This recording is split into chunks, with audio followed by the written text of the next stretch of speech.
What's up, everyone? This is Anthony Pompliano. Most of you know me as Pomp. You're listening to Off the Chain, simply the best podcast in crypto. Let's kick this thing off. All right, guys.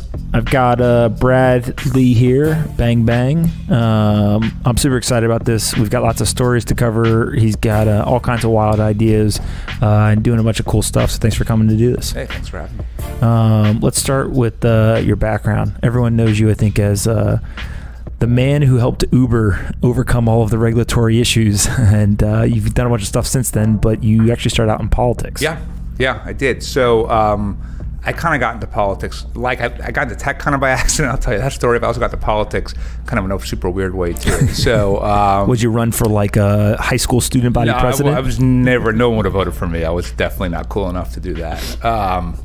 When I grew up, I liked politics a lot. I thought it was interesting, but I was a first generation American. Mm-hmm. Where's your family from? Russia. Didn't have any money. We didn't know anybody. But in 1992, the Democratic convention, it was the Bill Clinton nominating convention, was here at the Garden.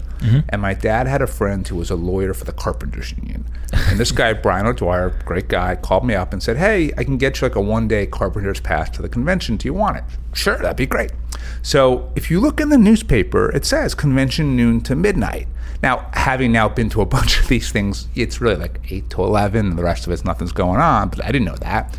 So I show up at noon, and the Garden's empty, right? It's like two guys running for state rep in Montana on the stage, and like nothing else. But a guy named Ed Rendell, who at the time was the mayor of Philly, was sitting in the audience by himself, and I had just finished my freshman year of college at Penn. So it's like, all right, he's the mayor of Philly. I go to school in Philly. I'll go say hi. What's the worst that could happen, right? Yeah. And now that I know Rendell, he was definitely just talking to the empty chair. Like, he's talking either way. It's just there might be a human being nearby, there might not. And so he would love to have a podcast then. He had a sports radio show. That's amazing. In Philly, he became a sports radio host after he was done being governor. You're not joking about him having something to say. No, he's awesome. I mean, that's a rough fucking place to do sports. For sure. So we had a nice conversation, and he said, oh, when you get back to school, you're busy. And I'm like, no, not that much. It's college, right? I don't know what to do. And he said, do you want an internship? I said, that'd be great. He said, okay, send me a note, we'll set it up.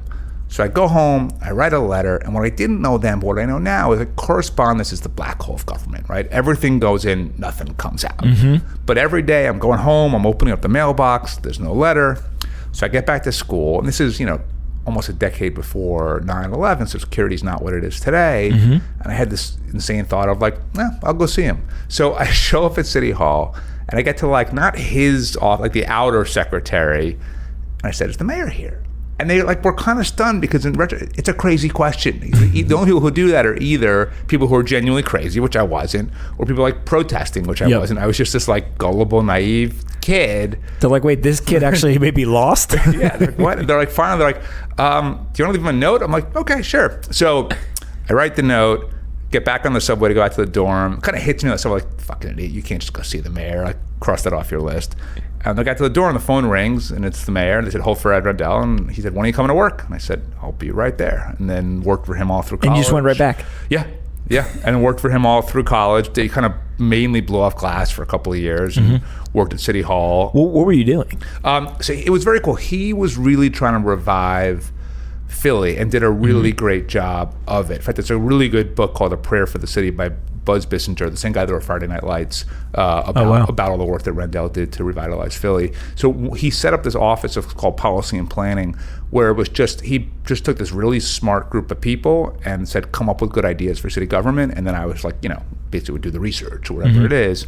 And so one of the projects I was doing was they wanted to come up with a way to lure smart graduates out of college into city government. So as I was researching other cities' programs, because this stuff existed in some places, I met the New York City people and they looked at me and said, how old are you? And I was like, 20 at that point, or 19. They're like, why don't you just apply for our program? I'm like, okay. And then ended up spending the summer between my junior and senior year of college at the New York City Parks Department. Okay. And it was awesome because it really touches, it was like the summer, the office is in Central Park.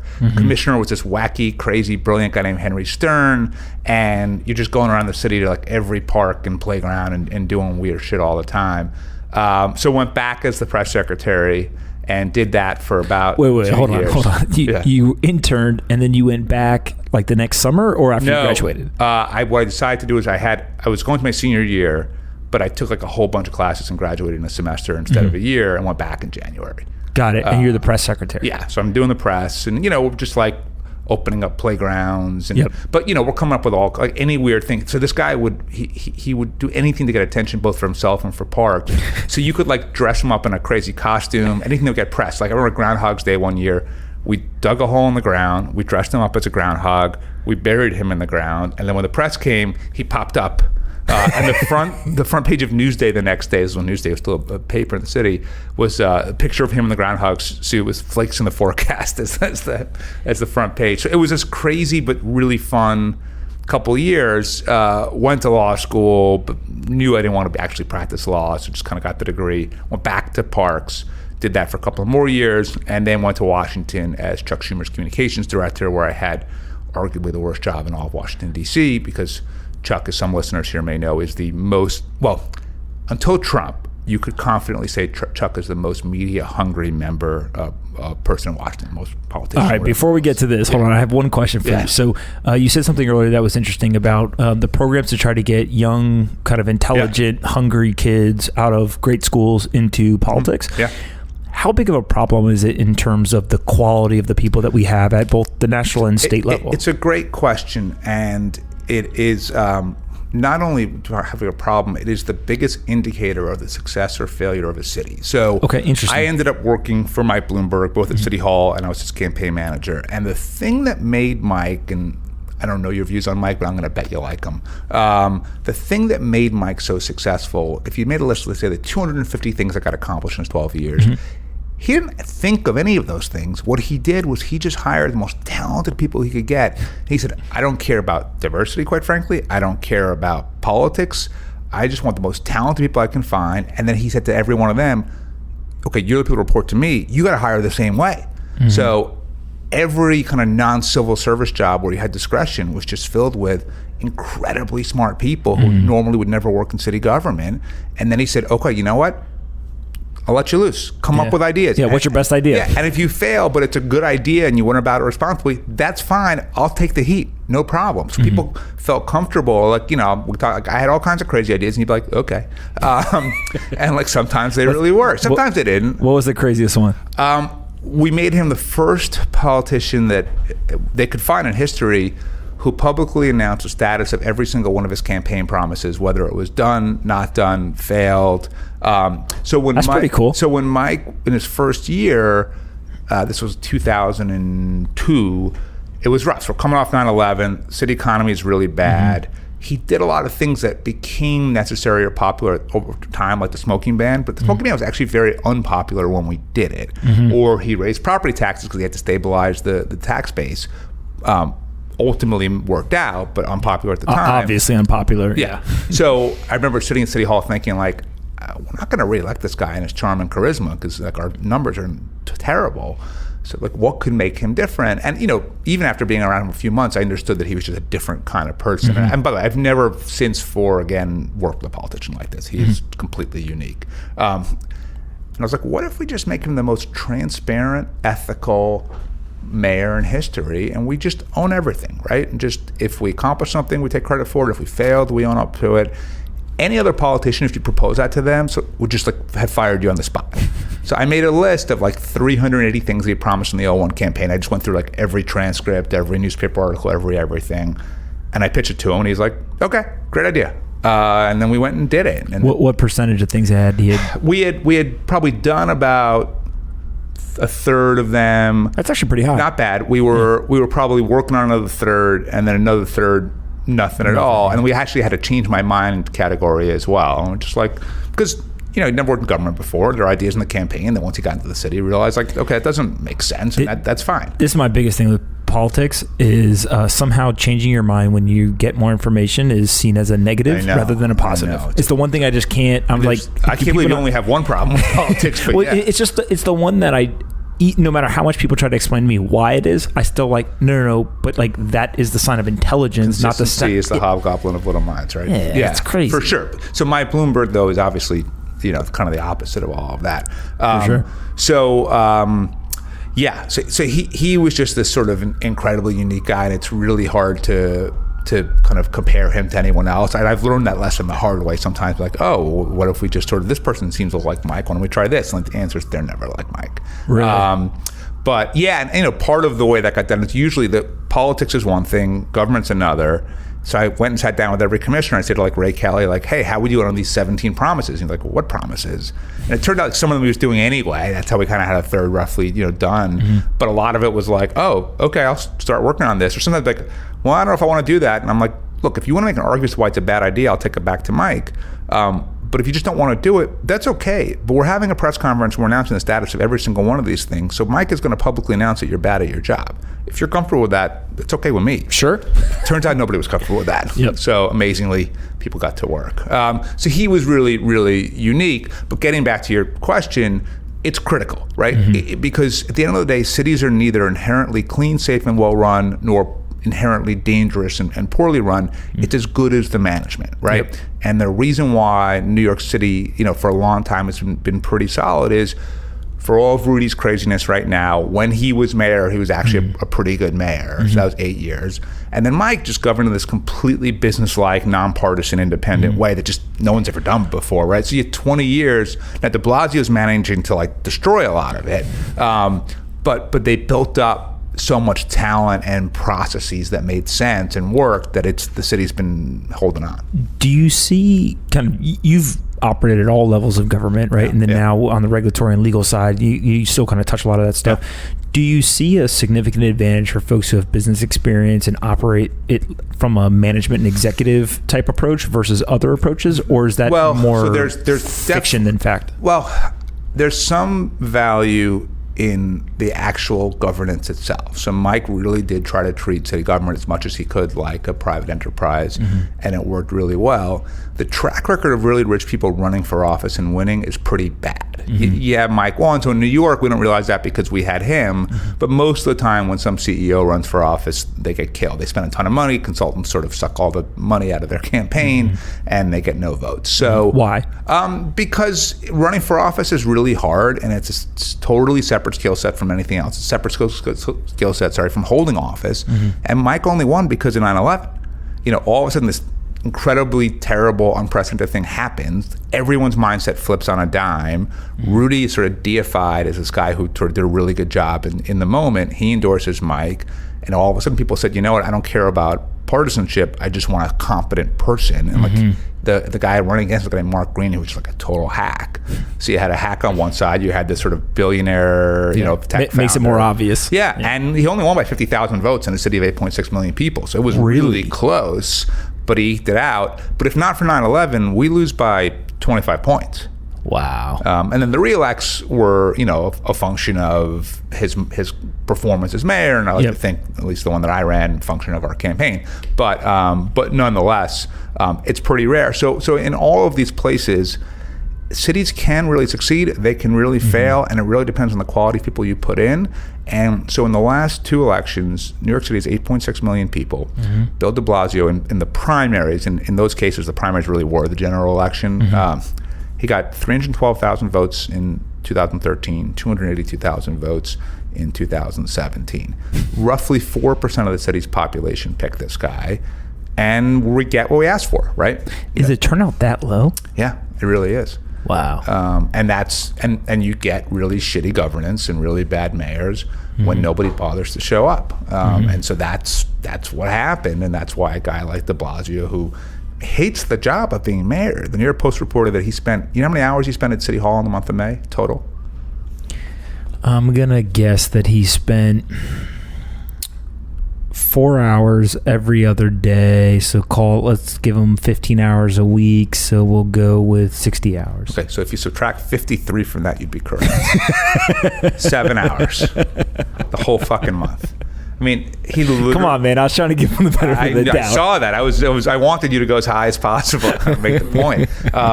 He just doesn't want to be in there. Doesn't like the job. And it's, because the job it's not a job about ideology. It's a job about it's hard. The trash and the water and the streets. And it's hard. And you got to really care about operations, right? Yeah. If you don't, Good luck.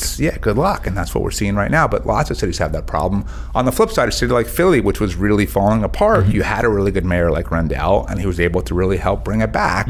So the good news is cities can get better. The bad news is they can get worse. So if you're a property owner here in New York City, it's really important who the mayor is, because the value of that investment is significantly impacted by the city's overall quality of life. Yeah. Let's go back to Chuck in Washington. What was that experience like? Insane, brutal, but a really good learning experience.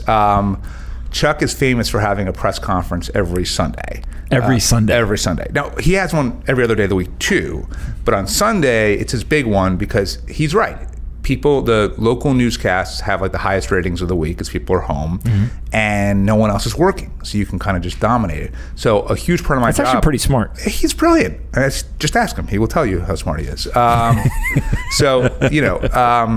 Huge part sounds like other people. Yeah, exactly. Huge part of my job was just coming up with like nonsense for every Sunday. Like what was the most ridiculous? Like I think we did one about like the high price of breakfast cereal. I think we had something about like windshield wiper fluid. We were always forming these like blue ribbon commissions, which meant nothing. Or one trick is we would send a letter to some company protesting something.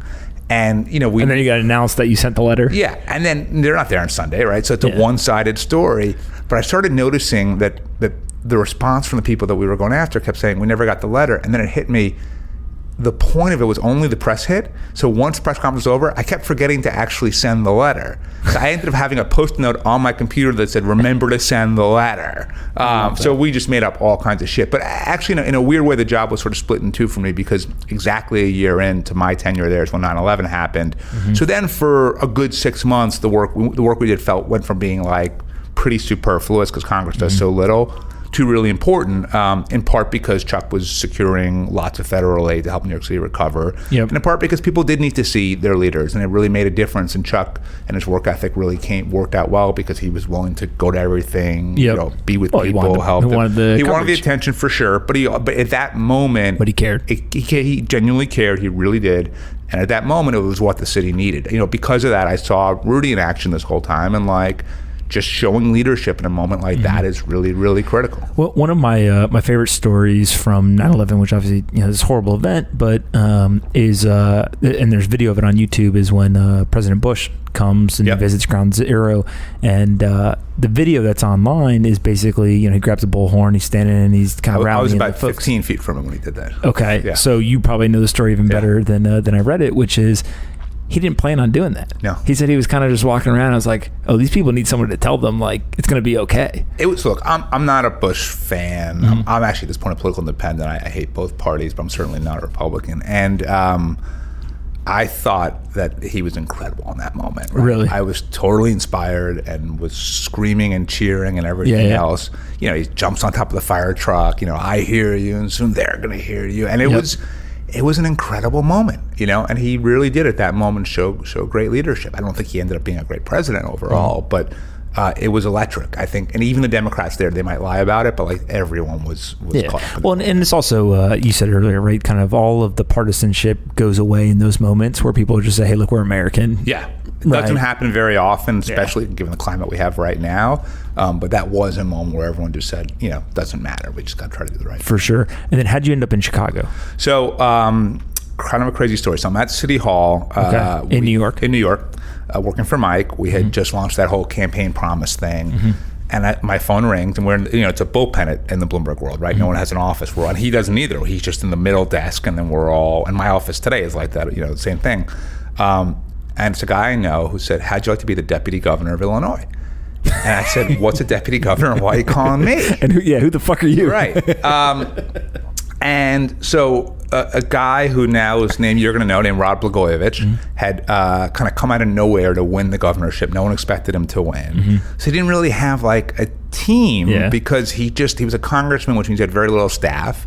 And he was a congressman before. Yeah, before that. He was a congressman before that. But, congressman of like, 9 employees or whatever it is. Not people in the state had 70,000. They're not ready to run the state. Yeah, exactly.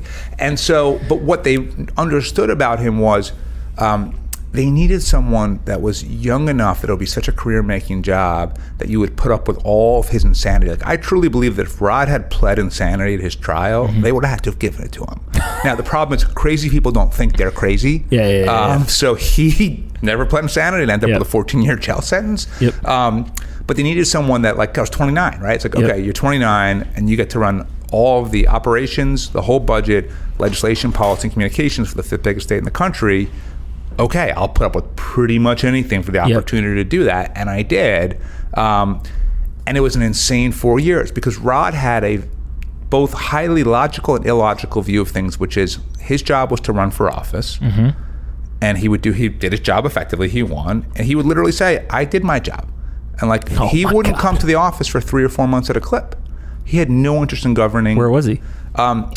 Home. He really, whatever the agoraphobe, whatever the phrase people like to leave their home, he has that. Okay. Interesting. He would go for like he was in great shape. He'd go for like 6 to 8 mile runs every day, a lot of stretching, watch a lot of Sports Center. He had to read biographies of Napoleon, but not a lot. Those are an interesting combination of things. Yeah, he's in some ways a brilliant guy and in some ways not. But what's the Kanye saying? Show me a genius who's not a little crazy. Yeah, right? For sure. And in tech, we certainly understand that. But he just like it took me a few months to understand that, like, he just had no interest. Like, I remember the first legislative session ends.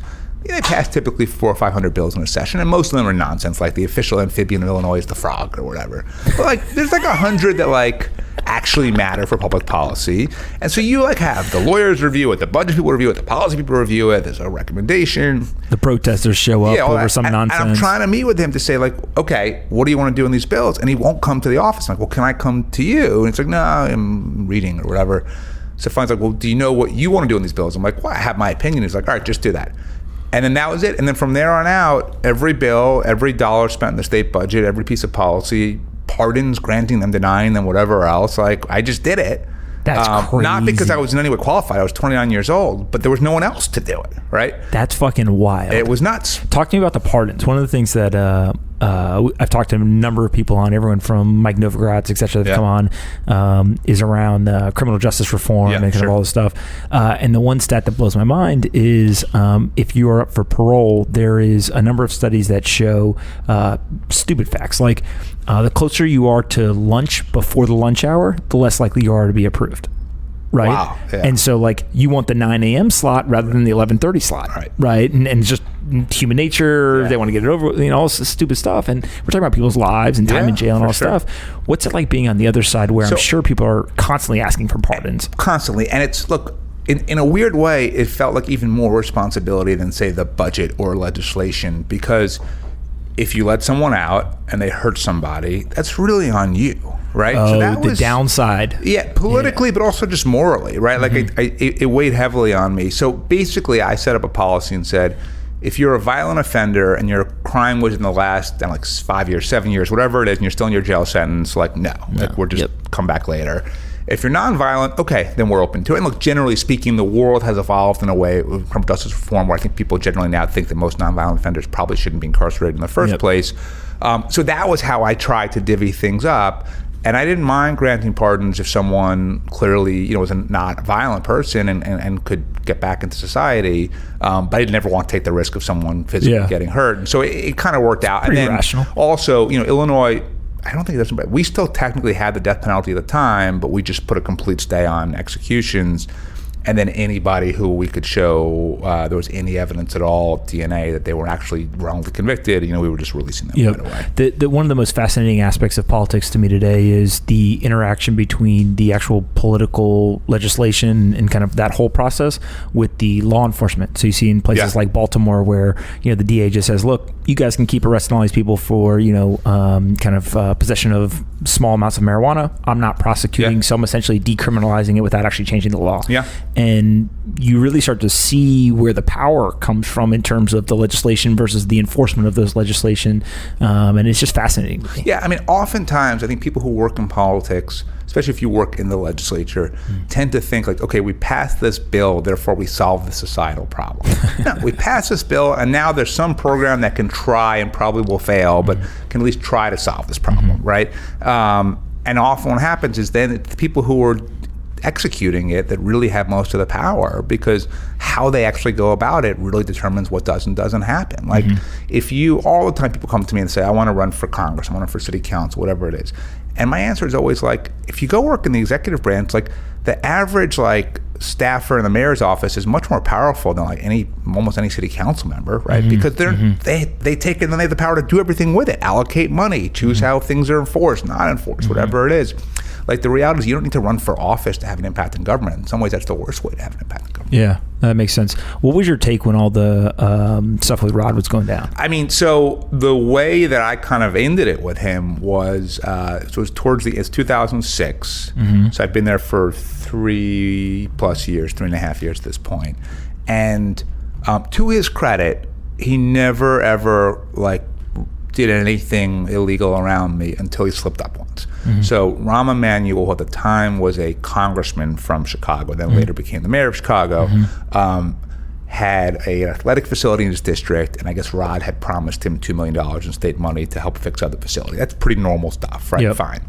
So and that's more of, hey, there's a problem, I have discretionary budget. Exactly. And that's just normal. But there were a few things not in my portfolio, and one of them were grants, which later it's because turns out they wanted to use those for their own purposes. But so Rahm calls me, and if you ever watch Entourage, I've seen so Ari, who's his brother in real life, but Rahm's to you, every call is like fuck you, hangs up, yells, screams, curses some more. And if you only heard one call, you'd be like, wow, that guy's really mad. He's a nut, but right? Then you realize, it's fine. I used to like put him on speakerphone and invite people in to listen to it like it's a show. Like, hey, Rahm's on, let's fuck with him.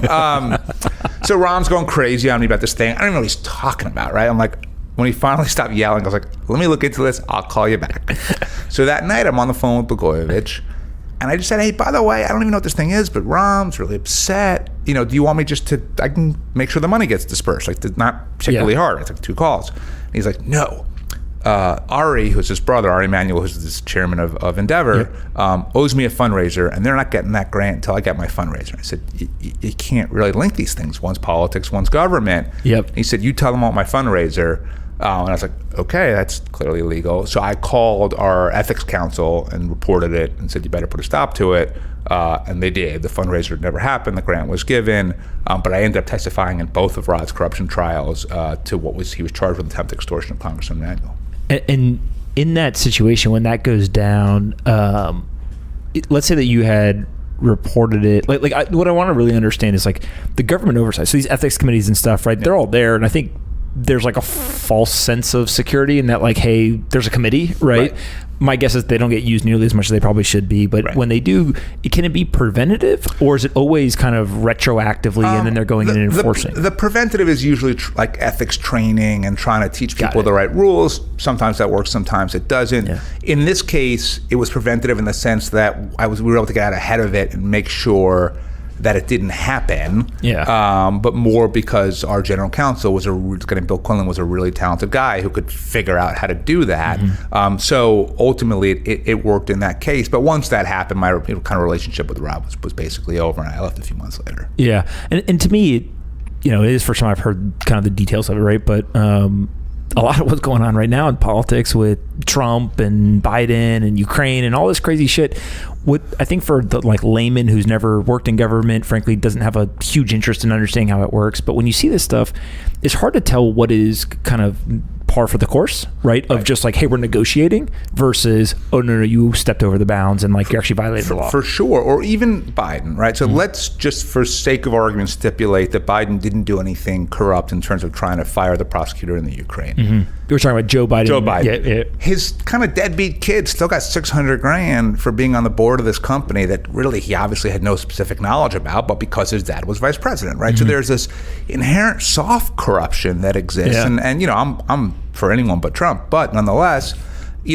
that I think people in the system just feel entitled to, right? Bernie Sanders' kid with like $100,000 to run some public policy institute funded by the state of Vermont. The Clintons are, the most sort of entitled in all of that. Trump is sort of in a whole different level of corruption, but ultimately, I think where politicians in Washington doesn't get it is, there might be legal lines, but most people don't get to leverage their dad's power to get a whole lot of money, right? So I don't think Biden's going to survive this. The two that throw me all the time, and I say they seem common sense to me, but again, I'm coming at it, not nearly as much experience as you, is one, if you are elected, you cannot legislate on topics that pertain to the industry that funded your campaign. So Big Pharma puts you in, essentially by funding your campaign, you shouldn't be allowed to legislate on Big Pharma issues. Right.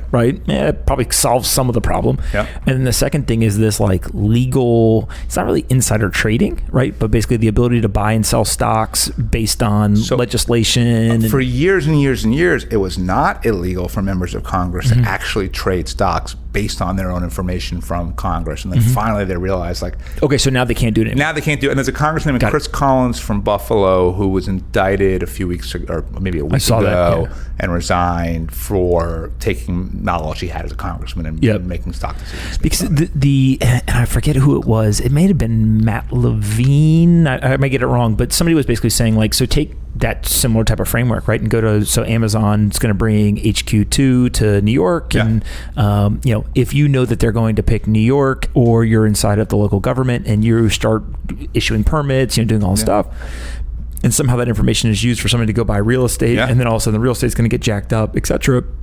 Is that illegal? Is it not? Is it just unethical? But it's legal. You get into all these weird complexities. And here's the thing: government and politics, like everything else in life, has a lot of gray, right? Most things are not. I got lucky that the time that Rod asked me something illegal, it was pretty black and white. No, this is stupid. So so it was clear to me, don't do this, right? But the reality is that's more the exception. The norm is something where it's okay, these people are donors to your campaign. They endorse this thing. This is this policy, therefore. That they want to see happen, and you want to make them happy, but maybe you also believe that thing too. So is that pay-to-play corruption, or is that just ideologies that are compatible with each other?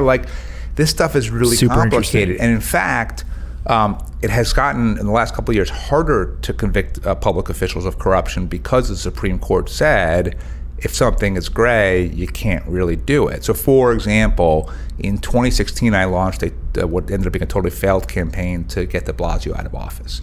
Interesting. I was of this view, and I'm biased. I was my campaign manager and all that, so I'm not objective in any way. But at least you own it. He reminded me a lot of Rod, right? Which was he's incredibly lazy and incredibly corrupt. De Blasio was under seven separate federal criminal investigations, all for basically bribes in one form or another. Really? Yeah, all for basically, the people would give him money, and then the public policy that they wanted all of a sudden became theirs. And I took the legal standard that was used under Blagojevich and said, if there's 7 of these things, one of them's going to hit, he's going to get indicted, and then I'll put someone else in. And I didn't even necessarily care who it was. I just wanted someone who was work hard and ethical. Not be stealing, right? And the reason I lost is the DA and the U.S. attorney stood up one day, and it was February of 2017, and they said, we believe that de Blasio broke the letter of law and the spirit of law, but we don't have enough hard evidence to bring charges. And I put out a statement an hour later saying, I respect it. They did their investigation, and if there's no indictment, I'm not going to attract a top-tier candidate into the race, so he's going to get reelected. Yep. But it was really based on the fact that and where I fucked up was I took the legal standard used in Blagojevich, and in the intervening couple of years, there wasn't that much time, this case McDonald got handed down by the Supreme Court, and I was aware of it, but I didn't really factor it in enough. And so the standard changed, and whereas before McDonald, they could have brought charges against de Blasio and know they were going to win. Post McDonald, we might not win. The city mayor of New York City is a big deal, right? And so I miscalculated that, and as a result, I lost the campaign. Yeah, I mean, look, it is what it is, but at the same time, it's just facts. Yeah, and look, I did it for the right reasons. I was, the largest independent spender in the 2017 election. It was a lot of my pocket, and tried to do what I thought was right. Yeah. But I got it wrong. Uber. How'd you? How'd you meet Travis first? Yeah, so it's a weird story. You got a lot. I'd love people who start off with "it's a weird story" because that means it's a good story. I think so. So I'm So after the Bloomberg campaign in 2009, I run the campaign. We win, and I start my first company. It's a consulting firm that runs campaigns for big companies. So Walmart was one of my first clients, and the kind of thing where they'd be like, "Okay, we want to build a store in downtown Boston, New York, whatever it is, and there's union issues, there's zoning issues, there's community issues, and it was on me to figure out how to overcome all of those and make it happen." And so I'm sitting in a Walmart meeting, it's early 2011, And a friend of mine called, a guy from the Bloomberg world, and said, hey, there's this guy with a small transportation startup. He's having some regulatory problems. Can you just do me a favor and talk to him? And I was like, yeah, sure, why not? And 2 hours later, I'm on the phone with Travis. I don't know who or what he is, right? It's a tiny little company. It's a tiny little startup. And we're talking about it. I'm thinking, okay, this is actually pretty interesting because this guy is taking a really shitty industry in taxi and wants to blow it up. And what is he saying on the phone that makes you think it's interesting? Is he telling you like data? Is he telling you his vision? He's telling me his vision. What he said to me, and I remember this so clearly, is he said, one day, no one will own a car. They will all drive themselves, and you'll get them by pressing a button. And the truth is, for whatever challenges and problems he's had, he's going to be right. And there's no one in the world that came closer to bringing that to reality than him. That's pretty fucking impressive that that was his view. This was early 2011. Yeah. And so I'm like, you know what? All right, this sounds interesting. And look, it was my company. I could do whatever I want. I don't have partners or investors or anything like that. So I'm like, all right, fuck it. And he's like, then he calls back, hey, I can't afford your fee. Would you take equity? I didn't know what equity meant, right? I had no idea. Wow. And I was like, okay. And yeah, that ended up being the best decision I've ever made. What did he give you in equity? So I ended up with a couple of $100,000 in Series A equity that turned out to be like, at one point I was like up like 250x. Now the stock has fallen, so I'll probably settle at more like 150, 175x, but pretty good return. Yeah. So yeah, and now it's how I don't even need to know what the cost, what the original was. Up 150x is pretty good. Yeah, and so, but what we did that was really interesting and fun, and I think formed the basis for how kind of tech started dealing with politics is, you know, we were this little company and taxi was this big cartel. I mean, now, you know, if everyone thinks of that the other way around, but we couldn't compete with them on lobbying or campaign contributions or all of the normal ways the game is played, right? All right, so before we go into this, because I want to talk about like the hand-to-hand combat you guys did, because I've heard wild stories and I got the source of truth here now. So what was the challenge that he was facing? Because it was specifically coming into New York. It was New York, right? but to be clear, so they were only in San Francisco at that point. Okay. And he'd had that problem there. He had the problem there. Yep. We had it in every single market in the country. Okay. Which is the local taxi industry did not want competition, and they were politically savvy and influential enough to lean on the local politicians to say, shut these guys down, they're violating the law. And in every single city that I can recall, we got a cease and desist letter saying you have to stop. And the thing that Travis did that was so brilliant, two things. One is, to his credit, he's like, fuck it, we're just gonna go in anyway and push us as far as we can. And what he understood is, if you let the genie out of the bottle, right? Think about the first time you used Uber. Yep. Now you're annoyed because it's supposed to be 4 minutes, take 7 minutes. But that you were like, magic. This is magic. This is the most incredible thing ever, right? And by everyone listening to this podcast, no matter how annoyed you are with your Uber right now, it was magical. And it wasn't just one piece, like I pressed a button. It was pressing the button. It was getting in the car. It was when not having to pay when you get out of the car. Like the whole thing was magical. The whole seamless experience. Yep. So what we knew was if we could show that to people, and the juxtaposition was this like shitty tax experience where they're dirty and they're mean to you and it smells bad. And you know that they're screwing you somehow. It's all wrong. That we could maybe get our customers to be our advocates politically, right? And this was the big bet that Travis had the insight around, which was, I think what we're doing is so special that people will fight for it.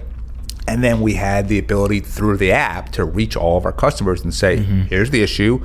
It started in D.C. The city council, at the behest of taxi, put in a bill that would have totally wiped Uber out of the market. And you know, we had lobbyists. We were doing the normal stuff, but I knew we couldn't compete on those grounds. And we did a test run. Travis put out an email to every customer in the D.C. area and said, "Hey, here's who we are. Here's what we're trying to do. It's a binary thing. Either we survive or we don't. If you like what we're doing, can you please email your council member?" And we just gave a list of everyone's email addresses. It wasn't even like automated now where you like press a button and it automatically, like I think it was pretty manual and analog. And like in 3 days, 50,000 people. Holy shit. Emailed their council members. The bad bill was defeated unanimously. The sponsor of the bad bill voted against her own bill. We wrote a new bill that was passed unanimously, and that was the basis for what ended up being how ride sharing was legalized in every market in the U.S., which is we were consistently able to mobilize our customers, and ended up over time being a couple of million people tweeted, emailed, texted, in some way used technology to tell their local officials, I want to be able to do this thing. And the reality of the way politics works, and stop me if this gets boring, but no, go. So you're a city council member, right? Your only goal is re-election. You don't give a shit about anything else. So you need money for your campaign. So for as long as you can do the bidding of your donors and not have any political problems as a result, you're going to do that. That's the smart politics. But like in a typical New York City Council race, turnout's tiny, 15, 20,000 people, despite how big the city itself is. If all of a sudden that number of people from your district are emailing and texting and calling you and saying like, I want this thing, you're like, all right, well, fuck taxi, because like they're gonna vote me out of office if I do this. So all right, you got what you want. Like politicians make incredibly rational, logical decisions based on self-preservation at every single turn. And if you understand that that's the basis for all of their decisions, then it's not as hard to sort of get them to make the decisions you want them to make. If you can prove that, hey, if you do what I want, you'll get reelected, and if you don't do what I want, you won't get reelected. And with Uber, we were able to amass enough numbers that they felt that, and as a result, we won. I remember in New York at one point, people would open the app and there was no cars. Do you remember what that was called, that option? What? De Blasio. De Blasio. Yeah, it was, right? Yeah. And then basically it was like, if de Blasio gets his way, this is what Uber will be, right? And there's no fucking cars, and good luck. And people were pissed. Yeah. And like, same thing, in a matter of, I remember I'm sitting in, this actually like literally, I'll plug my book here. I wrote a book about a year ago called The Fixer, and it's a memoir about tech and politics. That's a badass name. Thank you. My publisher actually thought of it, not me. But sorry, you take credit for it. It's your book. Yeah, I wrote the book. And this is the start of the book, which is I'm sitting in the Dallas airport. It's like a random Tuesday in June. And I'm not even working with Uber at this point. It's a year at that point they've set up their own operation. You know, I'm just friends with Travis. And Travis calls me and said, "Did you see what de Blasio did?" And I'm like, "No, I'm like stuck. It's like raining. My flight's canceled." I'm like, "No." What other crazy shit did he do? Right. And he said, "Check it out and call me back." So I Googled it, called him back. And he's like, "How bad is this?" I'm like, "It's really bad, because if the mayor and the speaker of the city council both want something to happen, historically, we couldn't find a single example in the history of New York City where it had not happened." Right? Wow. And he's like, "Well, you got to kill this thing." And I was like, I don't fucking know. And then I just said, "Listen, how much can I spend? And what is there anything I can't do?" And to his credit, he said, "Whatever you need, whatever you want to do, it's just blanket approval on anything you want." And so I get on a flight standby. I'm like blast row, by the bathroom, middle seat, but my brain's just churning on this thing, and like literally kind of a halfway over like the Ozarks, whatever, it hits me like, de Blasio prides himself on being like this great progressive icon, and he's a symbol of justice and equality. And like, what if we attacked him from the left? Everyone always attacked him from the right. He's going to make crime go up. He's anti-business. He's anti-cop, whatever it is. Like, what if we said that this is a racist, anti-immigrant program, and we basically say he's a total hypocrite and he's really not woke? And we ran the whole campaign through that. So we had all these drivers who were immigrants saying, "Why is he taking away my livelihood?" And because, and I think any person of color listening to this podcast knows that taxis have this terrible history of just passing people by, even though they're available if you're black or brown. So, and that's like very academically proven. No question. It's indisputable. So we had lots of African American and Latino customers saying like, "This is the only way I can get home," right? Because taxis won't take me. And we were able to basically combine that with all the grassroots through the app, and built so much pressure that we kept picking off council member. We're running millions of dollars of TV ads. We've got every feasible form of communication going, and we're just beating the living fuck out of them. And then eventually enough council members went to the speaker and just like, "We're not taking this hit for you guys." Yeah. And we get called, "Okay, can you meet with the speaker?" And I remember we make this long list of like things we could give, right? Like, here are the concessions we can live with. So the guy named Josh Moore, who was the GM for Uber New York, so Josh, when people go, we keep me out of it because it's like I'm the boogeyman that they can say like, if we don't get this done, we're going to sick him on you again. And I'm waiting, and then I get a text and it says, "We're good." I said, "What do you mean?" He's like, "They gave up." And I'm like, "So what do we give?" He's like, "Nothing." I'm like, "What do you mean nothing?" He said, "They just want us to take down the TV ads." I'm like, "Done." It's costing me $1 million a week. I can do that. They just want it to go away. Yeah, and that was it. It's fucking crazy. So it was great. But what was also so important is that because New York City is the media capital of the world, that was seen in Europe and Asia and South America. So it had a chilling effect on bad legislation everywhere, because every other mayor in the world saw what we did to the mayor of New York City. It's like, I don't want. Yeah, if you can do it to him, you definitely can do it to me. Right. What before I forget, where can people get the book? Amazon or Barnes & Noble or anything like that. It's called The Fixer. It's published by Random House. came out in September of 2018. It's basically all stories like we've been talking about. Both kind of the first half of my life was politics, and second half is kind of Uber, and then into the 22 startups I've invested in, and all these campaigns we've run, whether it's on fantasy sports or scooters or insurance or anything else. Got it. While we're on the topic of Uber and Travis, talk us through. He obviously gets completely blindsided, goes through his whole experience. From your seat, being friends with him, having seen kind of his resolve and frankly determination going up against what to me would be insurmountable odds time and time again, not only building a company but regulations, etc. Kind of what was your whole take on the situation that he went through? So look, he's the only person that I know that could have achieved what he achieved, right? Mm-hmm. And the problem is people are two sides of the same coin. Mm-hmm. So in order to be ruthless and tough enough to face down and break a cartel that, by the way, like a legit cartel. This isn't like, oh, those guys are like the break bullies. Your legs. Yeah, like this is real, right? There's guns involved and shit. To be tough enough, you're probably then not also going to be the softest, most like empathetic person in other parts of your life, right? And so where he fell short is he had this sort of consuming ambition and pursued it with just incredible relentlessness, and he was really good at innovating. But as the company went from a scrappy startup to a big company, in terms of workplace culture, it didn't really occur to him, I think, I'm not sure he would agree with this, but I would say I don't think it really occurred to him that you have to sort of change the nature of the workplace and the culture as you're growing for internal reasons, not just things that are related to the ROI one way or another. Yeah. And so that's where I think he fell flat. I think also, in my experience with him, he knew what he didn't know. And so if we said, hey, this is what needs to be in politics, he would usually agree. I'm not sure that was true across the board. So what it sounds like is that the HR people were so afraid to tell him bad news, and it's his fault for creating an environment where people were afraid to tell him bad news. But by that happening, bad shit was happening. He wasn't doing the bad things, but he also wasn't stopping it because they weren't even willing to tell him about it. And ultimately, if you're the CEO, you own it. But what ended up being kind of really a problem for Uber shareholders, including me, is the board was so desperate to stop being attacked, right? Because they were getting hit by name on all these different podcasts and everything else, that the guy they appointed, they said, let's get a guy who would just take the temperature down. And they did. And Dara, he was the CEO of Expedia. He'd be great at running Johnson & Johnson. He'd be great at running the U.S. Department of Commerce. He could run Princeton University. He's a terrific manager. He's not an innovator in any way, shape, or form. And what they forgot about is the market for a tech company wants an innovator, right? No one's betting on Uber because of its cash flow today. It loses money. You're betting on the future, and you have to believe this is the guy that's going to say all cars will drive themselves and we'll get it by pressing a button and everything else. And when you lose all faith in the company's ability to innovate, the stock goes down, and we're down 40% since the IPO in May. It is pretty crazy how diabolically opposed those two things are, right? It's almost like the perspective of the company and the kind of wokeness of society today and expectations and things that are, look, frankly, very valid concerns about a business and culture, etc.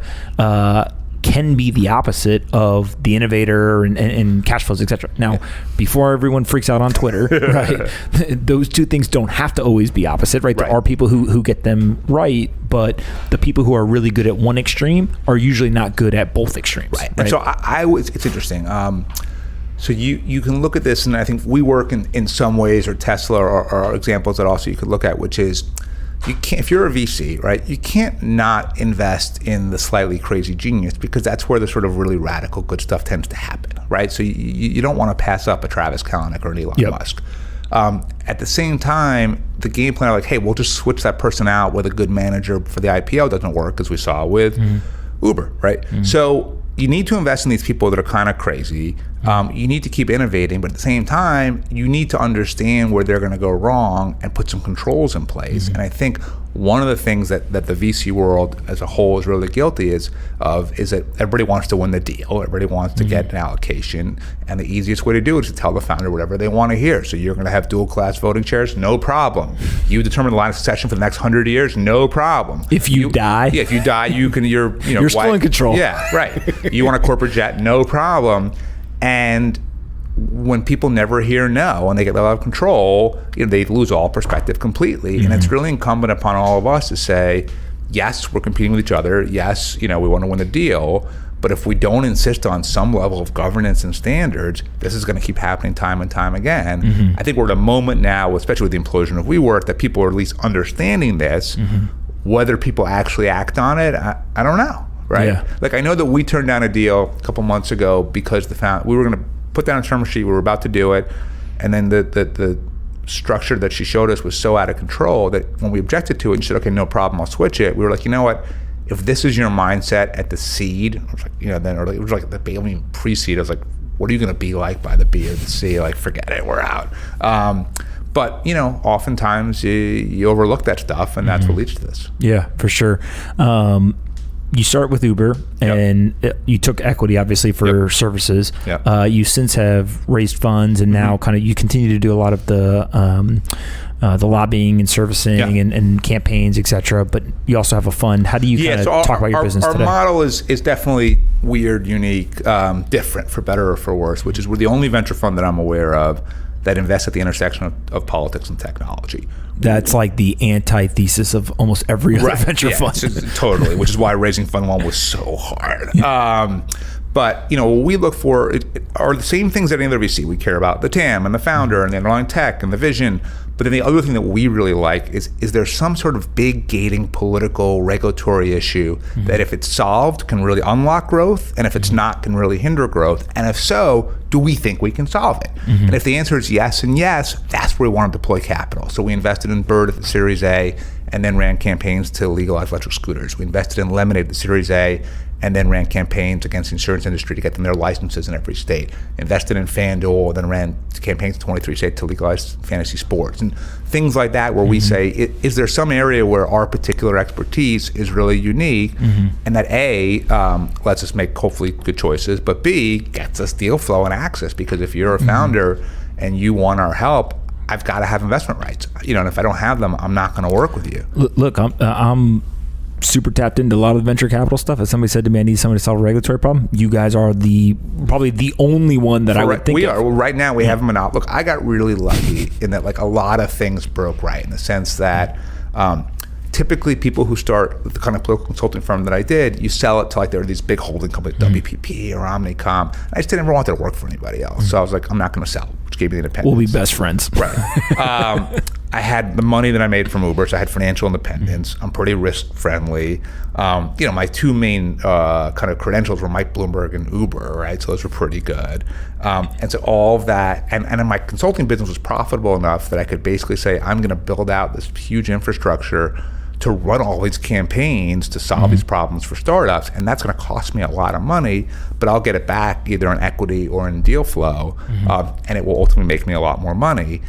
All of those things came together in a weird way to let me do this. So right now we're the only ones who do it. Will someone copy us? Yeah, of course. More power to them. Yeah, but it's also you can't stumble into it, right? Tomorrow, if I said, hey, I like that strategy, I'm going to go pursue that strategy, I can't go do it, right? I don't have the skill set, I don't have the experience, I don't have the connections, etc. And you have to have the DNA. So Andreessen Horowitz, for example, set up a kind of public policy group, and brilliant people, the general counsel of Facebook, people from the NSA, really talented, but it was, the starting point was venture and tech, not politics. And most tech regulation really happens at the municipal level, the state level, and it's like street fighting. It's like getting in there and just, blooding up a regulator or a city council member. And if that's not if you don't love that, I love that shit. Yeah, it's the hand-to-hand combat of literally, we're going to go meet with the, the House Speaker. Here's our list of demands, and walking out, and all they want us to stop running the fucking TV ads. Exactly. So if you like that stuff, it's really fun. Hard, but really fun. If that's not your DNA, it's really hard to win these campaigns. For sure. Let's talk a little bit, because you're doing a lot of the investing stuff. You've got two things around blockchain, crypto, Bitcoin, et cetera, that I want to talk about. First, let's go to just Bitcoin and kind of the crypto investing you've done. Just walk us through what have you done there? Yeah, so we're investors out of the fund in Coinbase, Circle, and what we call Radar Relay, which is if you know that. Yep. And then separately from that, on the consulting side, we do some work with Tezos. We worked on this crazy project to create the first ever sovereign cryptocurrency for the Marshall Islands. Oh yeah, I've heard about this. Yeah, didn't happen, but it was conceptually really interesting. I was like, all right, I want to be involved in this thing. Did you take tokens? That became worth nothing. But yes, I did.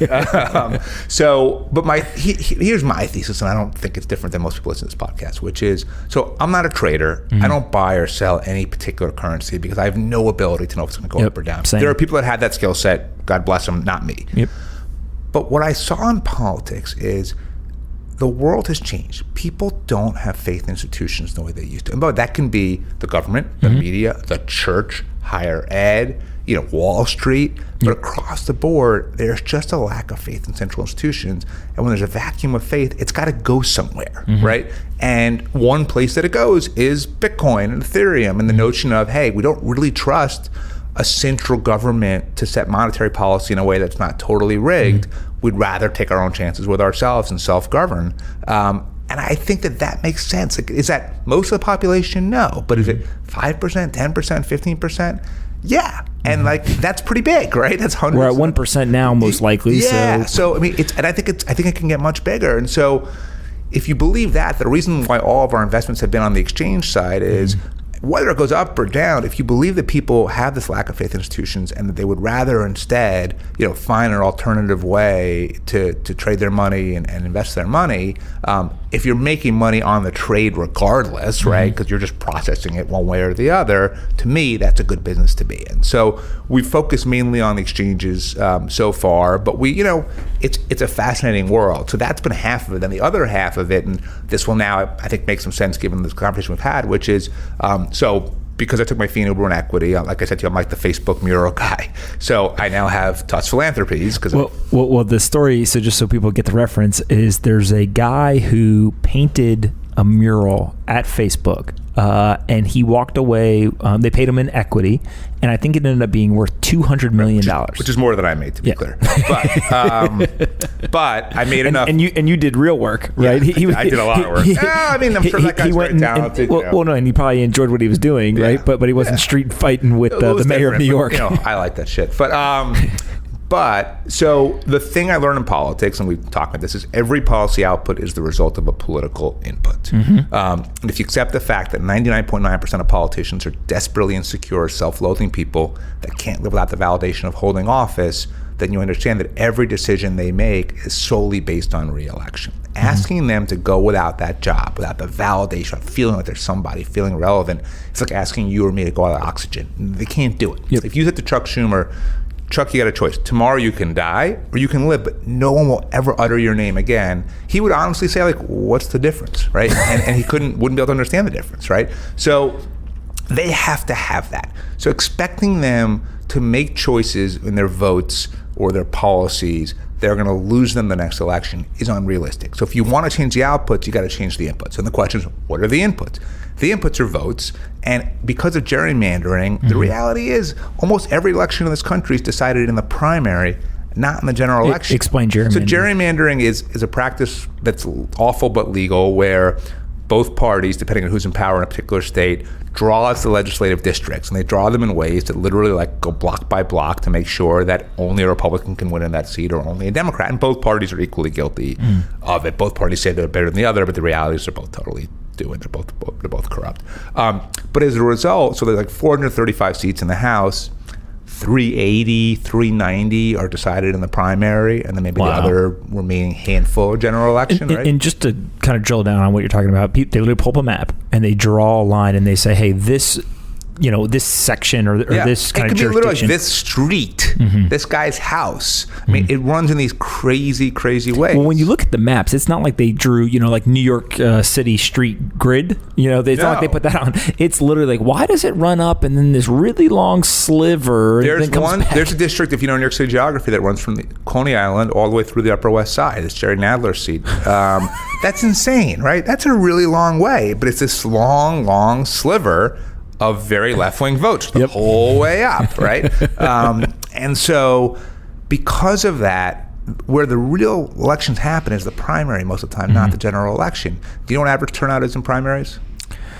Less than 10% of the population. It's about 15. So what happens is usually the hardest core, either left-wing or right-wing people, are the ones who care enough to go vote in a primary. So if you are any kind of politician, you're saying, this is who I got to make happy, right? So when the politicians in Queens kicked out Amazon, while I would argue it was terrible for the city that they did it, they were right in that the people who actually show up and vote in their primary hate Amazon, and politically it was the logical choice. Or, you're a Republican congressman from Florida and your district is gerrymandered, turnout is 12% in your primary. You probably know that an assault weapon ban makes sense, right? You don't want people walking around your district with an AK-47. But if the NRA is half that 12%, you're never going to vote for it because you're just giving up your seat. So then it becomes, but what if turnout were 60%? And when that hit me, it was when we're doing all the Uber stuff, and all of a sudden millions of people who never vote in primaries were all of a sudden engaging politically. It's like, oh, it's not that everyone's apathetic, it's that we make it too hard, right? Make it too hard, and it's also really hard to understand what they're doing. Right.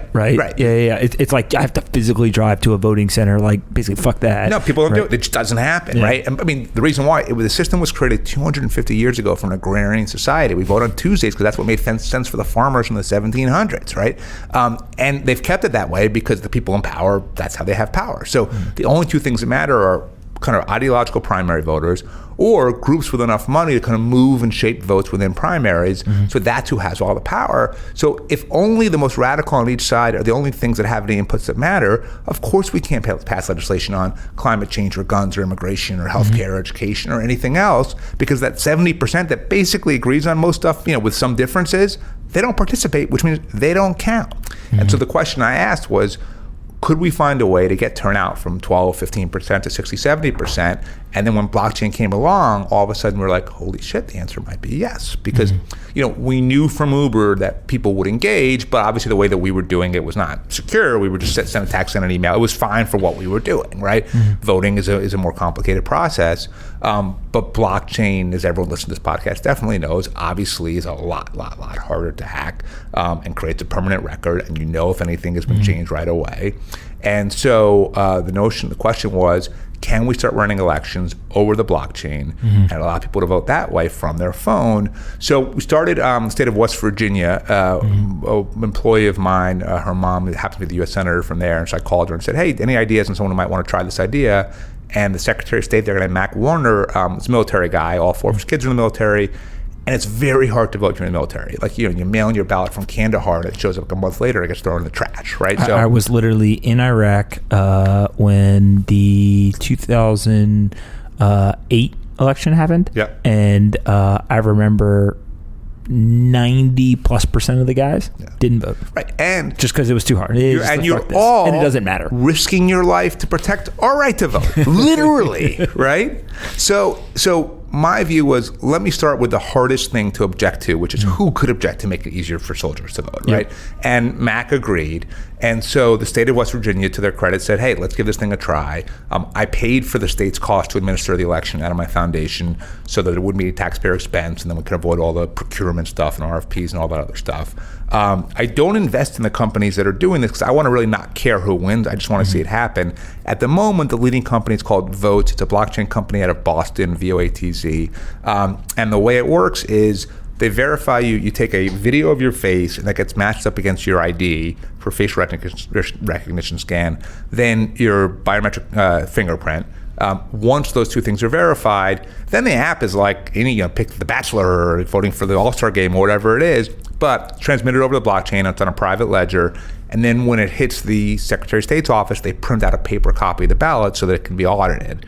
And we did it in West Virginia. Multiple audits were done. I've got a team of former FBI cyber agents who work for me now because I need this stuff to work, otherwise it doesn't do me any good. And they're auditing it, and the National Cybersecurity Center's auditing it. It worked, and then the city of Denver did it this past spring. What did they do it for?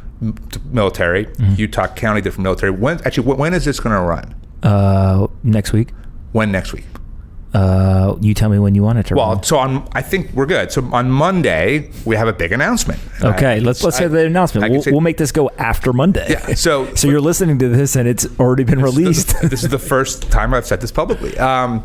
Utah is now allowing people with disabilities to also vote on their phone over blockchain. Oh, awesome. Because if you're blind, I hadn't really thought about it until it came up. It's like, it's a pain in the ass for us to vote. Imagine you're blind, you got to get there, and then you got to trust that the person who's helping you is actually recording the vote the way you want. For all you know, they're voting for the opposite, for who they want, right? Horrible. So Utah County. How does that work if you're blind on your phone?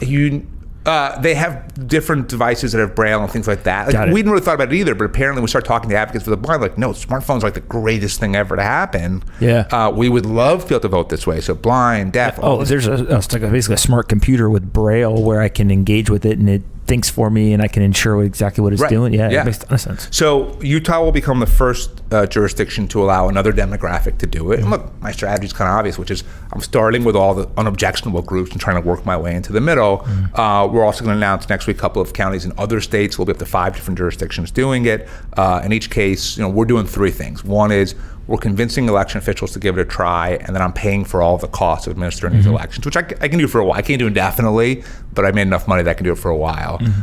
We are working with, and this is one of the reasons I really want to come on the podcast, quite frankly, is blockchain startups.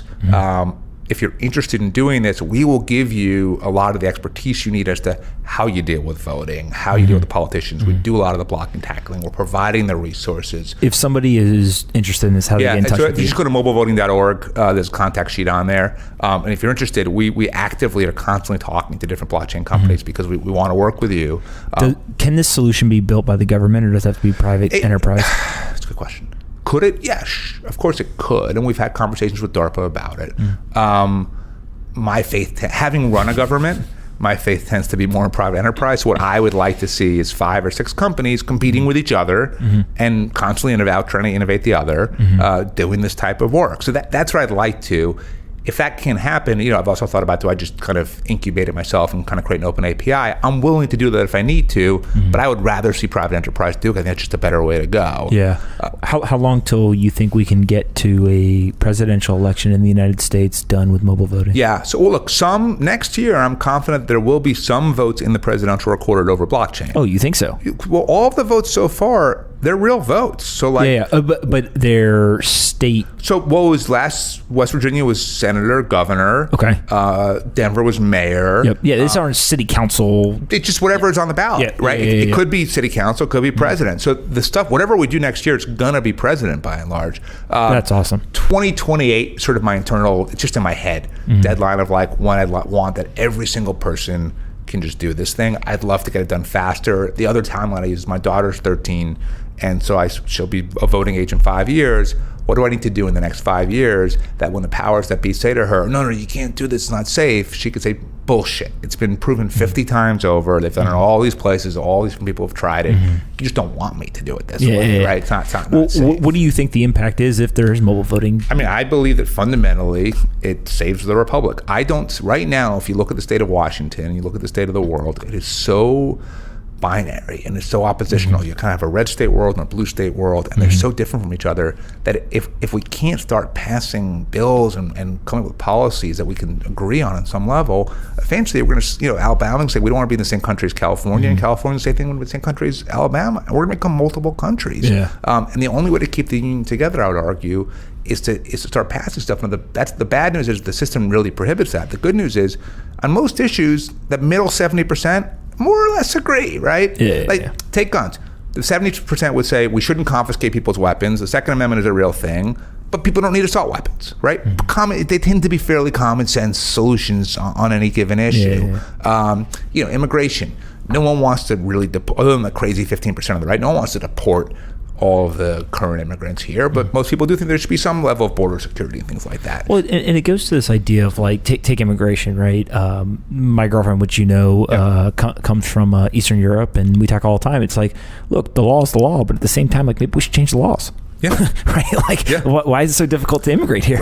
Right. It shouldn't be, especially in tech, where it's like we're literally throwing money out the window. That's just craziness, insane. I remember Romney when he was smart. He was smart when he was running for office. He said like, I would staple a visa to like every foreign acceptance to like Stanford or whatever, of a foreign student to like Harvard or Stanford or whatever. It's like, here you go. We want you here, which was the logical policy from an economic standpoint. So I'm trying to build a movement around this thing. So part of it are things like this, where you give me a chance to talk about it publicly. Well, I'll do it one step further. So we've never talked about this before. You don't know this, but when I was at Facebook, I worked on voter registration. And so there was a team that now known as Social Good and Goodwill, I think is what they still call it, and the general mandate of the team was, hey, go use all of the resources of Facebook and all of kind of the user base and distribution and data and all stuff, build products that are pretty undeniably good for the world, right? Yep. And don't worry about making money. So donations for causes, like all this kind of stuff. And one of the products that we built was a voter registration that it was a card that went in the news feed, and so it didn't tell you to vote one way or the other, didn't educate you on candidates, didn't do any of this stuff. All it said was you should be registered to vote. Right. And I forget the exact data, so don't hold me to it, but it was like some material percent when we first launched it. We launched it in, I think it was the UK. It was like 30 or 40% of registered voters for that election came from that thing in like a week. Yeah. Well, that's the beauty of having everyone staring at the same screen is when you put, hey, you should just click this button and you're registered. Now imagine you click this button and you can actually vote. People will do it, right? Yeah. And Facebook would never be allowed to do that. No, especially not Facebook. But and by the way, the politicians will basically follow suit because they'll adapt to whatever they have to adapt to stay in office, right? Yep. So if they need to be able to get stuff done, they'll get stuff done, right? That's the good news about how little they have in the way of principles is that you can at least adopt it to a way that represents progress. So we're trying to just create a movement. I don't know if you watch the show Billions, but we worked with them last year to do a mobile voting subplot. We're organizing college campuses. I'm running around the country giving speeches and just trying to basically same thing that we did with Uber. I'm trying to let the genie out of the bottle because if I can show people, hey, there's a better way to do this thing, and they're like, oh. And not shockingly, in all the polling done of people who have now voted, the soldiers who have voted online or blockchain, they're like, yeah, this is much better. It had the one in Denver at 100% approval rating. First, like 100%. I'm like, well, it would have been bad if it wasn't 100%, right? Well, what was and you'll know this, I don't remember the exact details, but what was it when Al Gore and like the Chad, the pieces of papers? Well, it's funny because the people who oppose me, one of the things they say is that any type of digital is dangerous, and they don't really understand what blockchain is per se. But no, blockchain is way too dangerous. Russia did misinformation on Facebook, so blockchain's bad. Right, they know conception all how these two things are totally different. So their answer is always paper. But literally, the 2000 election was determined by Florida, and it was determined by people in West Palm Beach who either didn't punch the thing all the way through, or they only punched it partially, and as a result, they couldn't tell who they voted for. That's wild. In fact, you had they had in a heavily Jewish community, you had all these senior citizens who, according to the Hanging Chad, voted for Pat Buchanan. They clearly did not mean to vote for Pat Buchanan. They were trying to vote for Gore, right? It's like, of course we know that. And had that not happened, Gore's president, I don't know if the Iraq War happens. I mean, history is probably pretty different right now. Climate change would be hopefully much less of an issue because that was his thing. So paper has had pretty fucking significant problems too. You think Al Gore invented the internet? He thinks he does. It's funny. So I've spent a little time looking into this because it's such a... People will give him credit for he led the way in Congress for appropriations to help facilitate it. Okay. So in terms of DOD getting money to work on the project, yes. He gets some credit there. He didn't write a single line of code or anything else like that. He gets some credit for at least believing in it early but somehow how that translates to inventing the internet, I don't know. So the first time I ever heard like kind of the meme, right, I was like, wait, what? And I remember Googling around and I was like, oh, like people actually believe this. Oh, yeah. I was like, okay. Because you're here and you're so, you've got this interesting perspective because you understand tech, you understand politics, and you understand regulations. Just Trump, the presidency, geopolitics globally, like how do you just think about all this? So we're in a crazy fucking world right now. And that's true across the world, not just US, but just across the world. Yeah, I mean, it's very, my wife the other day were trying to say okay, what countries seem to be have their shit together and doing it right? Oh, that's an interesting question. Who would you come up with? Very few. So maybe Merkel in Germany, but she has to leave. They pushed her out. You would have said Trudeau in Canada, but he's now about to get thrown out of office. He had a terrible scandal. It turned out he was constantly putting on blackface and costume. I don't understand why you would do that, but he was. The thing I saw was he said he was Aladdin at one point. It turns out he's done it like 10 times. Yeah. So it's really hard. The UK is a disaster. I guess France is not terrible right now. You have lots of oligarchs or despots in places like the Philippines or Turkey or Putin, China. Well, I was going to say Russia and China. What's the kind of thoughts there? I mean, obviously not everything's going well. No, right? I mean, you have these two countries that obviously are looking out for themselves and don't engage in a democratic process, which means on one hand, it's easier to make decisions, so they run better than we do. On the other hand, there's no human rights, right? And so that's this whole Hong Kong situation right now is very illustrative of that. So the world is screwed up all over the place. But in some ways, you have to wonder: is that partly because if the U.S. is like when they say when the head catches a cold, the body gets the flu, or whatever the cliche, but like because the U.S. is so wacky right now, is that then ripple effect that everything is going off the rails across the board? Maybe, right? So it would seem to me that the number one thing you would want in the presidency would just be someone who can not be Trump, right? And I, personally, I wish Mike Bloomberg had run. Like personally, to me, he would have been the best person to be president. But the reality is, you think he'll ever run? Nah, he's 77. I think the last opportunity was this, and he didn't do it. But I'll take anyone, right? So if you told me it would be Warren, she's not really my kind of candidate, but I'd say okay. If it's Mitt Romney, nope, great. So Bernie. I mean, he's not my guy, but yeah, I'll take him over Trump any day. Really, for sure. Andrew Yang. I kind of like Yang. So all right, we got to talk about him, ready? Because here's my thing. So I saw him in Philly before he really kind of kicked off the whole thing, right? And I remember kind of be like, that guy's, I don't know, I couldn't figure him out, right? And then when I saw him running, my whole take on him is he's probably got the right platform. He's probably too early. Yeah. So, but if like somebody's going to win with that platform, it's just not this election. So think about it. So like in 16, Bernie's arguing Medicare for all. And in 20, it's a mainstream concept. You have to sort of take these ideas and put them out there to the bloodstream, and it takes time to become normal. But where I kind of keep coming closer and closer to Yang is, so Warren has this 2% wealth tax idea, right? And on one hand, it sounds totally, confiscatory, or however you say that word. On the other hand, when Jeff Bezos is worth $180 billion, like, hey, maybe she's got a point. But he's only got 90 of it now, right? Oh, because McKinsey's got the other 90, right? So either way, but then when you understand government, say, okay, we can put all this money into taxes, but most of it's going to be wasted because government's not good at running most of these programs. So Yang's idea is maybe not bad, which is let's take some money away from those who have it. Let's give it to those who need it, but let's just route it around government through UBI, right? Universal Basic Income. That may not be a bad idea. Now, the mechanics of it are tricky, and having spent so much time in corrupt places like Illinois, like the ability to shield it from politicians sticking their hands in the pot, I'm not sure about. So it's more complicated. I don't know. But this is where crypto, I think crypto can be part of that for sure. Yeah, and there's two pieces, right? There's one like, there's a guy, Alex Gladstein, who's the chief strategy officer at the Human Rights Foundation. And one of the things he's super excited about with Bitcoin and crypto is foreign aid. So when we go give foreign aid to most of these countries, it goes into a bank account and everyone's got their hand in the cookie jar, totally. And 40% of it ends up going to the people who it was intended for, and the other 60% ends up in the president, the dictator's brother, everyone in their family, and then there's money that's put into the Rolls Royce that drives everyone around, right? I mean, it's just crazy shit.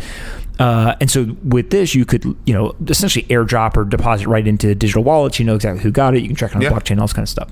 The other piece of it, and where I come out on like the UBI stuff, which I still don't know exactly how this works, but just from a concept standpoint, we create a lot of fucking value that we don't monetize. All of our data, all of this stuff. And when you get into blockchains and digital wallets and all this stuff, is there a way for, rather than the government hand you $1,000 a month, could you actually just sell your digital data to corporations, researchers, all this stuff, and you actually might make more money, right? And then what you do is it's another way of kind of routing around the government being involved, right? No, that's interesting. So I don't know.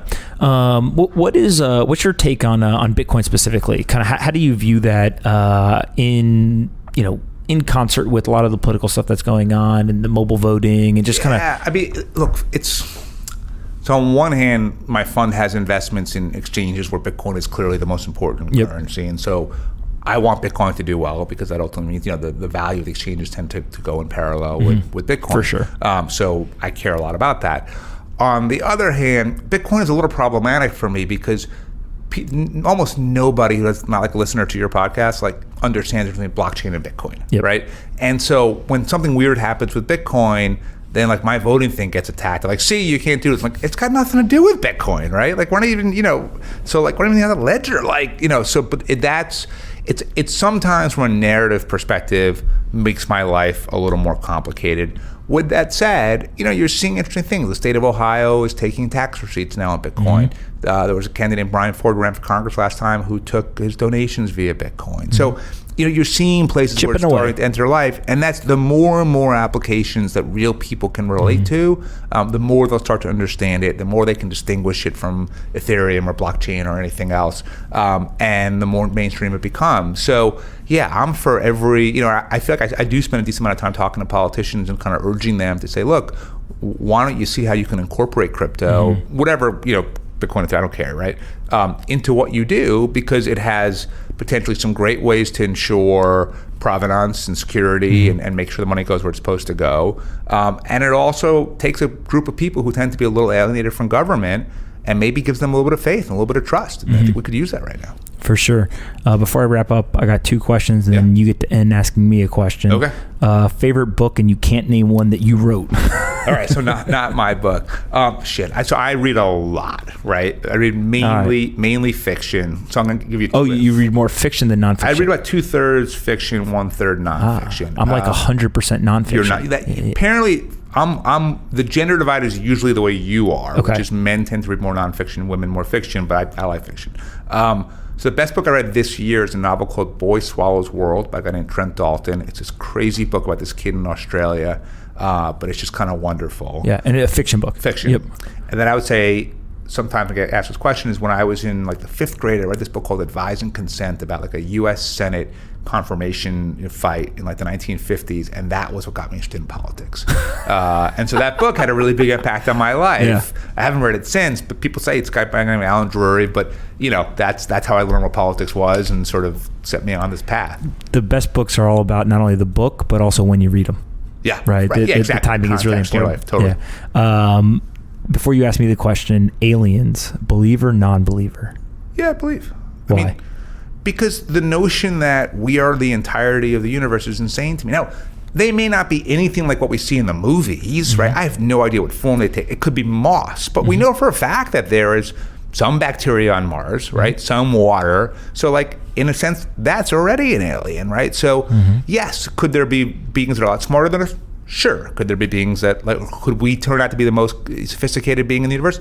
Maybe. I hope not, but maybe. But either way, it seems so insanely narcissistic to say that it's just us, right? Like, we know now that there are all these galaxies and all universes and all these planets, and we can only, in the same way we can only access, 3 to 5% of our brain, we're only accessing a tiny, tiny piece of the entire system, right? Whatever word you want to use for it. And so clearly a lot of shit's got to be out there. And look, whether we ever interact with it in our lifetime, I don't know. But yeah, it may not be what the Area 51 kind of concept, but I don't, not only do I think yes, I almost don't understand how the answer could be no.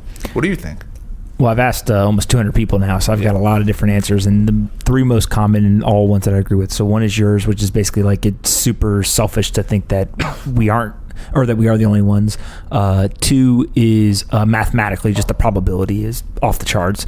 And then the 3rd, which is more my favorite, and I don't really have an opinion about, which is we may not want to discover if there's aliens, right? Like if somebody invades Earth, like it's not usually turned out very well for people who have been somewhere that's been invaded. Yeah.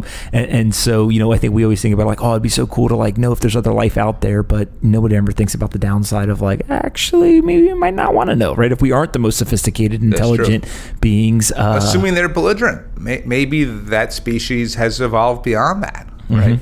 And so as a result, maybe that they wouldn't. Who the fuck knows? But the same way you gotta have an open mind to most things in life. I think, to me, you have to have that. So I can ask you a question now? Yeah, go ahead. So, okay, this is sort of based on what I do, but all right, you've done 200 of these. Yep. You're an expert in crypto. You're an expert in blockchain. I don't know about all that, but go ahead. I'm going to argue you are. What should government be doing to facilitate the development of all this? That's a great question. 3 things. One, I think the U.S. specifically, and I've talked about this publicly before, I think they should digitize the dollar immediately, and mainly because it's not going to be a competition between digital versus non-digital currencies. It's going to be digital versus digital, and so the competition is at the monetary policy level. And the first 1 or 2 nation-backed superpower currencies that get digitized will be more accessible than the rest, and therefore accessibility leads to adoption. Right, it becomes a standard. Yeah, and if everyone in Africa and South America, et cetera, adopts the digital yuan because the dollar isn't digital, right, in the sense of tokenized, huge problem for the U.S. dollar, right? So I think that's one piece that wasn't talked about 12 months ago. I think now the couple of congressmen are kind of catching on to this, so that's good. Two is I actually think very similarly, the U.S. central bank should go and put a bunch of Bitcoin in its reserves. And I look at it as less about they think that it's going to go to $100,000 $1 million, whatever. It's more of it will be more costly for them to have not done it than to do it and it all go to zero, right? So kind of if you look at it from like a prisoner's dilemma, like you actually are incentivized to do it, and whether it works out or not doesn't matter, but like that's the hedge. Yeah, and I think, look, I know that even the people that manage my money, like there's a certain amount that's in alternative assets, hard assets, and one of those things is Bitcoin, right? Yeah. And that's non-correlated. That's just logical math. Yeah. So I think that's a big one. And then the third is actually similar to what you're doing with mobile voting, et cetera. Is just blockchain is just triple entry accounting, right? And it's done in an automated fashion. It keeps track of shit, right? And how it flows, whether it's votes, it's money, it's commodities, whatever. And so I think that the government should, I'm not a fan of like the government putting money into it per se, as much as like clearly establishing this is one of our national focuses. We are going to heavily incentivize companies, individuals, et cetera, to start working on this stuff and do it from the bent of blockchains can unlock automation. And if we are one of the first, if not the first country to really understand how automation can help, it kind of goes back to the Uber stuff, right? What is the production increase in the GDP if all of a sudden people aren't spending 2, 3, 4 hours a day driving a car, but instead can be doing other things? Yeah. I don't know. I'm not a mathematician. Pretty massive. Yeah. I'm not a freaking economist, but somebody can figure out that like there's going to be an increase in productivity, right? And so you can kind of go down the line and say like, what are all the things that automation can actually unlock? Right. And I'm more in the camp of automation doesn't necessarily displace workers in like the fear mongering way. Throughout history, was it 70% of people used to be farmers? Like, guess what? We're way more productive because now we've got all these machines that can do the farming, and we're able to go do more higher impact things. I think the same thing will happen here. It's just we've really got to figure out how to unlock a lot of that. Yep. And so when that happens, I think it'll we'll be better off for it over time. That's a good answer. I just talked about it too much. All right, listen. Book, where can they get it? Amazon, probably the easiest. Called The Fixer. The Fixer. Also, I have a podcast, which I'm hoping you'll it's called Firewall. Firewall. It's specifically about the intersection of tech and politics. Your girlfriend has been on it. Yep. Maybe you'll join us if you're willing at some point. For sure. And you can just get that on Spotify, iTunes, wherever. Okay. And then mobile voting, you said it is? Mobilevoting.org is the site that really has all the information on it. So if you want to understand the arguments for it, what's happening around it, what people are saying about it, articles, it's all right there. And then if you're interested in actually being involved, you can put your information in and we'll be in touch. How do people get in touch with you? At Bradley Tusk on Twitter. It's probably the best way to do it. Awesome. All right. Thanks so much for doing this. Cool. Thanks for having me. Hey, everyone. Pomp here. If you like this episode of Off the Chain and want to help us take crypto to the top of the Apple, Spotify, and other podcast charts, please do us a favor and rate, review, and subscribe. To review, simply go to the Off the Chain homepage, scroll down until you see the 5 blank stars. Taking 15 seconds to fill those stars in and leave a quick review goes a long way in helping us take the entire crypto ecosystem to the top of the charts. I appreciate you listening and see you next time on Off the Chain.